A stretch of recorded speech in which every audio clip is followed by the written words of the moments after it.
Advocate Jayasuryan, എന്താണ് ഇവർ ലക്ഷ്യമിടുന്നതെന്ന് അങ്ങക്ക് തോന്നുന്നത്? ഇവർക്ക് വ്യക്തമായ ഒരു ലക്ഷ്യം തന്നെ ഉണ്ട്. സനാതന ധർമ്മത്തെ ഇല്ലായ്മ ചെയ്യുക എന്ന ലക്ഷ്യത്തോടു കൂടി ദക്ഷിണേന്ത്യയിലെ 2 സംസ്ഥാനങ്ങൾ ഭരിക്കുന്ന പാർട്ടിയാണ് കേരളത്തിലെ CPIM-ഉം തമിഴ്നാട്ടിലെ DMK-യും. ഈ 2 പാർട്ടിയുടെയും പ്രത്യയശാസ്ത്രത്തിൽ സുവ്യക്തമായി അവർ ആവർത്തിച്ച് പറയുന്ന കാര്യം സനാതന ധർമ്മത്തെ ഇല്ലായ്മ ചെയ്യണം എന്ന് തന്നെയാണ്.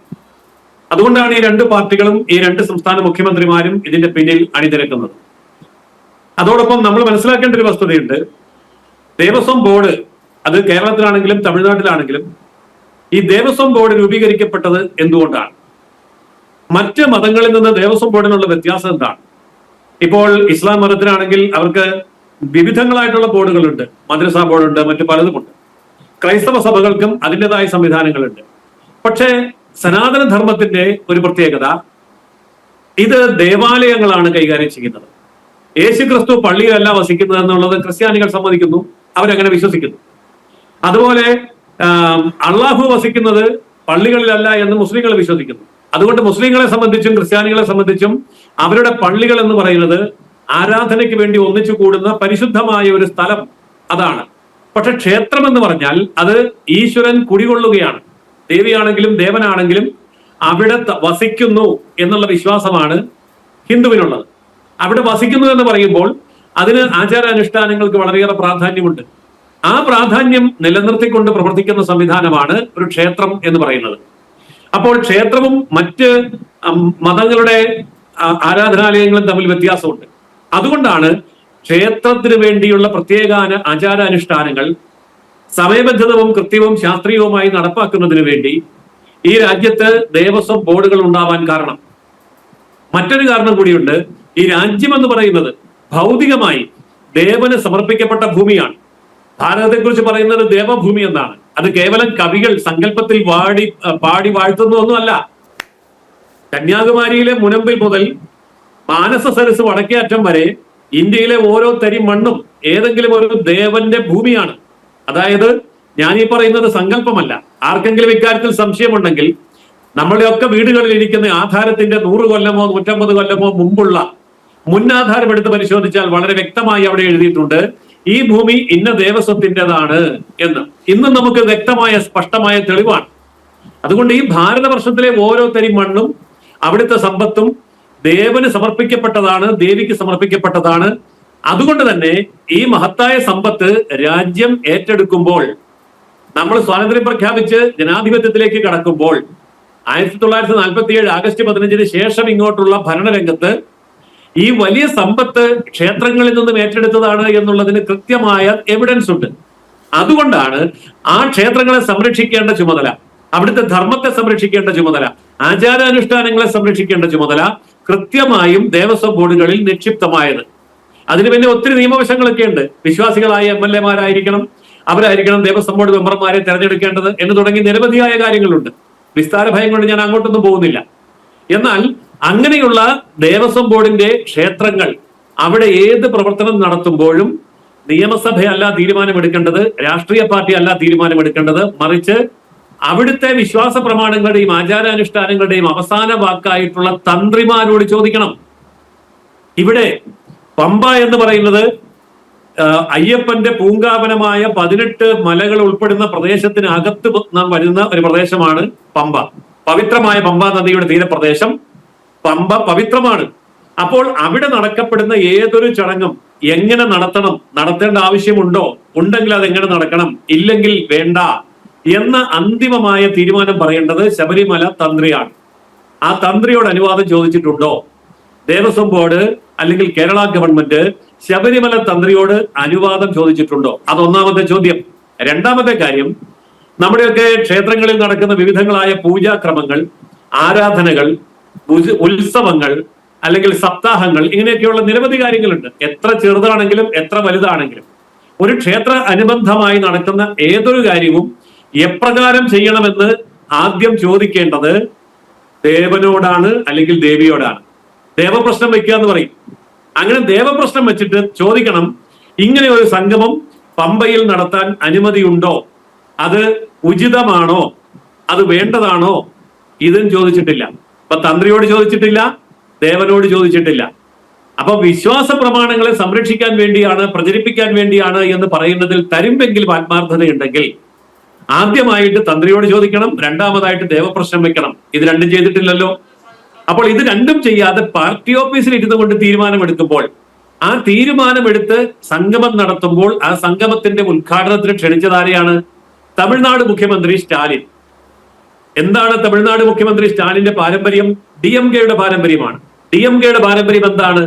അത് ദ്രാവിഡ കഴകത്തിൽ നിന്നുണ്ടായി, ദ്രാവിഡ മുന്നേറ്റ കഴകം എന്ന് പറയുന്ന രാഷ്ട്രീയ പാർട്ടിയായി തീർന്ന് പിന്നീട് അതിന്റെ മുഖ്യമന്ത്രിയായ ആളാണ് സ്റ്റാലിൻ. ദ്രാവിഡ കഴകം എന്ന് പറയുന്ന സാമൂഹ്യ പരിഷ്കരണ സംവിധാനം ഒരു വലിയ മൂവ്മെന്റ് ആയിരുന്നു. EV രാമസ്വാമി നായ്ക്കർ നേതൃത്വം കൊടുത്തുകൊണ്ട് ദ്രാവിഡ കഴകം ഉണ്ടാക്കുമ്പോൾ അത് രാഷ്ട്രീയ പാർട്ടി അല്ല. അതിനുശേഷം അണ്ണാദുരൈ അത് രാഷ്ട്രീയ പാർട്ടിയാക്കി മാറ്റി. ആ രാഷ്ട്രീയ പാർട്ടിയുടെയും നേരത്തെ പറഞ്ഞ സാമൂഹ്യ പ്രസ്ഥാനത്തിന്റെയും പ്രഖ്യാപിതമായ ലക്ഷ്യം സനാതനധർമ്മത്തെ ഇല്ലായ്മ ചെയ്യുക എന്നാണ്. ഈ EV രാമസ്വാമി നായ്ക്കനാർ നടത്തിയ ഒരു പരസ്യമായ പ്രസംഗമുണ്ട്. ആ പ്രസംഗത്തിൽ അദ്ദേഹം പറയുന്നത്, ഒരു ദിവസം 1000 സനാതനധർമ്മ വിശ്വാസികളെ കൊല്ലുകയും അവരുടെ വീടുകൾക്ക് തീയിടുകയും ചെയ്യണം എന്നാണ്. ഈ പ്രസംഗം കേട്ട് ഞെട്ടിപ്പോയ അന്നത്തെ ഇന്ത്യൻ പ്രധാനമന്ത്രി, അദ്ദേഹം ഒരു നിരീശ്വരവാദിയാണ്. ആ നിരീശ്വരവാദിയായ പണ്ഡിറ്റ് ജവഹർലാൽ നെഹ്റു പറഞ്ഞത്, ഇദ്ദേഹത്തിന് എന്തോ മാനസിക തകരാറുണ്ട്, അടിയന്തരമായി മാനസിക രോഗ ആശുപത്രിയിൽ പ്രവേശിപ്പിക്കണം. രാമസ്വാമി നായ്ക്കരെ കുറിച്ച് പറഞ്ഞതാണ്. അപ്പോൾ അങ്ങനെയുള്ള ആ വിശ്വാസ പ്രമേയം അടിസ്ഥാന പ്രമാണമാക്കി എടുത്തുകൊണ്ടാണ് അണ്ണാദുരൈ DMK എന്ന പാർട്ടി ഉണ്ടാക്കുന്നത്. ആ പാർട്ടിയുടെ ഇപ്പോഴത്തെ നേതാവും മുഖ്യമന്ത്രിയുമാണ് ശ്രീമാൻ സ്റ്റാലിൻ. അദ്ദേഹത്തിന്റെ മകനും ഉപമുഖ്യമന്ത്രിയുമായിരിക്കുന്ന ആള് പറഞ്ഞത്, സനാതനധർമ്മം എന്ന് പറയുന്നത് പ്ലേഗാണ്, ഒരു വസൂരിയാണ്, അതുകൊണ്ട് അതിനെ ഉച്ചാടനം ചെയ്യുക എന്ന് പറയുന്നത് നമ്മുടെ പരമമായ ലക്ഷ്യമാണ്. അത് പറഞ്ഞിരിക്കുന്നതായ ഒരു പാർട്ടി തമിഴ്നാട് ഭരിക്കുമ്പോൾ ആ പാർട്ടിയുടെ മുഖ്യമന്ത്രിയെ തന്നെ ക്ഷണിച്ചു. പിന്നീട് അദ്ദേഹത്തിന് കാര്യത്തിന്റെ ഗൗരവം മനസ്സിലായി. ഉള്ള വോട്ട് ചോർന്നു പോകാതിരിക്കാൻ വേണ്ടി അദ്ദേഹം പറഞ്ഞു, ഞാൻ വരുന്നില്ല, പകരം 2 പേരെ വിട്ടേക്കാം, 2 മന്ത്രിമാരെ അയക്കുന്നു. ഫലത്തിൽ 2 ഒന്നാണ്. അപ്പോൾ എന്താണ് തമിഴ്നാട്ടിൽ ഈ സ്റ്റാലിൻ ചെയ്തത് എന്ന് കൂടി നമ്മളൊന്ന് മനസ്സിലാക്കേണ്ടതുണ്ട്. എവിടെ നിന്നാണ് പിണറായി വിജയൻ ഈ ആശയം കിട്ടിയത് എന്നുള്ളത് അപ്പോൾ നമുക്ക് വ്യക്തമാകും. തമിഴ്നാട്ടിലെ ക്ഷേത്രങ്ങൾ മഹാകുംഭാഭിഷേകം നടത്താൻ വേണ്ടി തീരുമാനിക്കുകയാണ് സ്റ്റാലിൻ. സ്റ്റാലിൻ വിശ്വാസിയല്ല, സനാതനധർമ്മത്തെ ഉച്ചാടനം ചെയ്യാൻ വേണ്ടി നിൽക്കുന്ന ആളാണ്. അദ്ദേഹം ചെയ്തത് എന്താണെന്നറിയോ? തമിഴ്നാട്ടിലെ പ്രധാനപ്പെട്ട മഹാക്ഷേത്രങ്ങളിൽ മുഴുവൻ മഹാകുംഭാഭിഷേകം എന്ന് പറയുന്ന വലിയൊരു ഉത്സവം നടത്തുന്നു. ആ ഉത്സവത്തിന്റെ സ്പോൺസർമാരായി കോടീശ്വരന്മാരെ അദ്ദേഹം ക്ഷണിക്കുന്നു. ഈ കോടീശ്വരന്മാര് കൊടുക്കുന്ന പണത്തിനനുസരിച്ച് കുംഭാഭിഷേകം നടത്തുന്ന ചടങ്ങുകളിൽ അവർക്ക് പ്രാതിനിധ്യം കൊടുക്കുന്നു. സിംഹാസനത്തിൽ ഇരുത്തും. ഇത്ര കോടി രൂപ കൊടുക്കുമ്പോൾ ചടങ്ങ് നടക്കുന്ന സമയത്ത്, കുംഭാഭിഷേക സമയത്ത് സിംഹാസനത്തിൽ ഇരുത്തും. അതുപോലെ തന്നെ കൂടുതൽ കോടികൾ മുടക്കിയാൽ മഹാകുംഭാഭിഷേകം നടക്കുമ്പോൾ പുരോഹിതന്മാരോടൊപ്പം അഭിഷേകം നടത്താനുള്ള സൗകര്യം കൊടുക്കും. കൂടെ വരുന്ന കുടുംബാംഗങ്ങൾക്ക് സൗജന്യ താമസം കൊടുക്കും, പ്രത്യേക ദർശനം കൊടുക്കും. അതിന് 2 തരം ദർശനമൊക്കെ ഉണ്ടാക്കിയിട്ടുണ്ട്. ബ്രേക്ക് ദർശനം എന്ന് പറഞ്ഞാലോ, ആ ആചാരാനുഷ്ഠാനങ്ങളുടെ മുഴുവൻ ചടങ്ങുകളും ബ്രേക്ക് ചെയ്തുകൊണ്ട് ഈ VIP-ക്ക്, ഈ കോടീശ്വരന് ദർശനം കൊടുക്കും. ഞാനിത് തമിഴ്നാട്ടിലെ കാര്യം പറയാൻ കാരണം, ഇതേ ശൈലി തന്നെയാണ് ശ്രീമാൻ പിണറായി വിജയൻ കേരളത്തിൽ ഇപ്പോൾ പ്രഖ്യാപിച്ചത്. 5 തരങ്ങളായിട്ട് ബ്രോൺസ്, സിൽവർ, ഗോൾഡ്, ഡയമണ്ട്, ഇങ്ങനെ 5 വിധമായിട്ട് തിരിച്ചിട്ട് അവർക്കൊക്കെ പ്രത്യേക പരിഗണന കൊടുക്കുകയാണ്. സനാതനധർമ്മത്തിന്റെ അടിസ്ഥാന പ്രമാണത്തിന് വിരുദ്ധമാണിത്. ഈശ്വരന്റെ മുന്നിൽ എല്ലാവരും സമന്മാരാണ്, ഞാനും നീയും ഒന്നാണ്, അത് നീ തന്നെയാണ്, തത്വമസി എന്ന് പ്രഖ്യാപിക്കുകയും എഴുതി വെക്കുകയും ശരണം വിളിക്കുകയും ചെയ്യുന്ന ആ സ്ഥലത്താണ് 5 തരം അയ്യപ്പന്മാർ. ഡയമണ്ട് അയ്യപ്പൻ, പ്ലാറ്റിനം അയ്യപ്പൻ, സ്വർണ്ണ അയ്യപ്പൻ, വെള്ളി അയ്യപ്പൻ, പിന്നെ പിച്ചള ചെമ്പയ്യപ്പൻ. 5 തരം അയ്യപ്പന്മാരെ ഉണ്ടാക്കുകയാണ്. ഏതിന്റെ അടിസ്ഥാനത്തിലാണ്? പണത്തിന്റെ അടിസ്ഥാനത്തിൽ. എന്നിട്ട് അവർക്ക് വാരിക്കോരി കൊടുക്കുന്ന ആനുകൂല്യങ്ങളോ, ഈ സ്റ്റാലിൻ എന്താണോ തമിഴ്നാട്ടിൽ ചെയ്തത് അത് തന്നെ. അടിസ്ഥാനപരമായി ഇതിന്റെ ലക്ഷ്യം സനാതനധർമ്മത്തെ നശിപ്പിക്കുക എന്ന് തന്നെയാണ്. ഞാൻ ചോദിക്കട്ടെ, ഈ കേരള സംസ്ഥാനത്ത് മുസ്ലിങ്ങൾക്ക് പള്ളികളുണ്ട്, ക്രിസ്ത്യാനികൾക്ക് പള്ളികളുണ്ട്. അവിടെ എവിടെയെങ്കിലും കടന്നു ചെന്നിട്ട് ഇതേപോലെ പിണറായി വിജയന് ചെയ്യാൻ പറ്റുമോ? 5 തരമായിട്ട് വേർതിരിക്കുന്നു, ഡയമണ്ട്, ഗോൾഡൻ എന്നൊക്കെ പറഞ്ഞിട്ട് വിശ്വാസികളെ വേർതിരിച്ച് അവർക്ക് സൗകര്യങ്ങൾ ചെയ്തു കൊടുത്ത് അവരിൽ നിന്ന് സ്പോൺസർമാരെ കണ്ടെത്തി ഞങ്ങൾ നടത്തിക്കോളാം എന്ന് പറയാനുള്ള ധൈര്യമുണ്ടോ?